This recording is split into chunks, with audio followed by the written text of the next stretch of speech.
माता दुर्गा की विस्तृत और लंबी कहानी। बहुत प्राचीन समय की बात है। संसार में एक असुर राक्षस था जिसका नाम था महिषासुर। वह आधा भैंसा और आधा मानव रूप बदलने की शक्ति रखता था। वह बहुत बलशाली था, लेकिन उसके मन में अहंकार और बुराई भरी हुई थी। महिषासुर की तपस्या और वरदान। महिषासुर ने कई वर्षों तक कठोर तपस्या की। उसकी तपस्या से प्रसन्न होकर भगवान ब्रह्मा प्रकट हुए।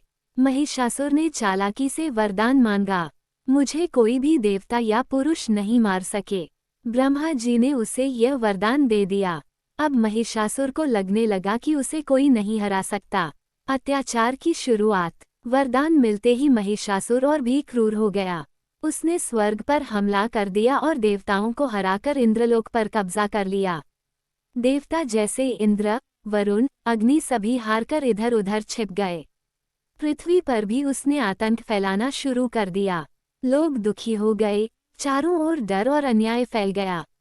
देवी दुर्गा का प्रकट होना। तब सभी देवता भगवान विष्णु और भगवान शिव के पास गए। सभी देवताओं के क्रोध और शक्ति से एक तेजस्वी प्रकाश निकला। वह प्रकाश एक दिव्य स्त्री के रूप में बदल गया। यही थी दुर्गा माता। उनका रूप अत्यंत तेजस्वी था। 10 भुजाएं, हाथ, हर हाथ में एक दिव्य अस्त्र, सिंह, शेर की सवारी, चेहरे पर तेज और करुणा। देवी को मिले दिव्य अस्त्र। सभी देवताओं ने उन्हें अपने अपने अस्त्र दिए। शिव जी ने त्रिशूल, विष्णु जी ने सुदर्शन चक्र, इंद्र देव ने वज्र, वरुण देव ने शंख, अग्नि देव ने शक्तिशाली अग्नि अस्त्र, वायु देव ने धनुष बाण। देवी पूरी तरह युद्ध के लिए तैयार हो गईं। महिषासुर और दुर्गा का युद्ध।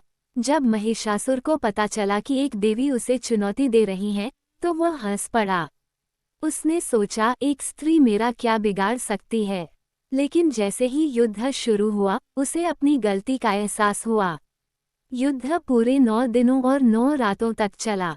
महिषासुर बार बार अपना रूप बदलता, कभी भैंसा, कभी शेर, कभी हाथी। देवी दुर्गा हर बार उसका सामना करती। देवता आकाश से यह युद्ध देखते और देवी की जय जयकार करते। हर दिन देवी ने एक नई शक्ति का प्रदर्शन किया। अंतिम दिन महिषासुर का अंत। 10वें दिन, जब महिषासुर भैंसे के रूप में था, तब दुर्गा माता ने उसे जमीन पर गिराया और अपने त्रिशूल से उसका वध कर दिया। जैसे ही महिषासुर मरा, चारों ओर शांति फैल गई। देवताओं ने स्वर्ग वापस पा लिया और संसार में फिर से सुख शांति आ गई। विजय का पर्व। इस जीत की खुशी में 9 दिनों तक देवी की पूजा की जाती है, जिसे नवरात्रि कहते हैं। 10वें दिन को विजयादशमी दशहरा कहा जाता है। ये दिन बुराई पर अच्छाई की जीत का प्रतीक है। 9 रूपों की पूजा नवरात्रि में। नवरात्रि के 9 दिनों में माता के 9 रूपों की पूजा की जाती है।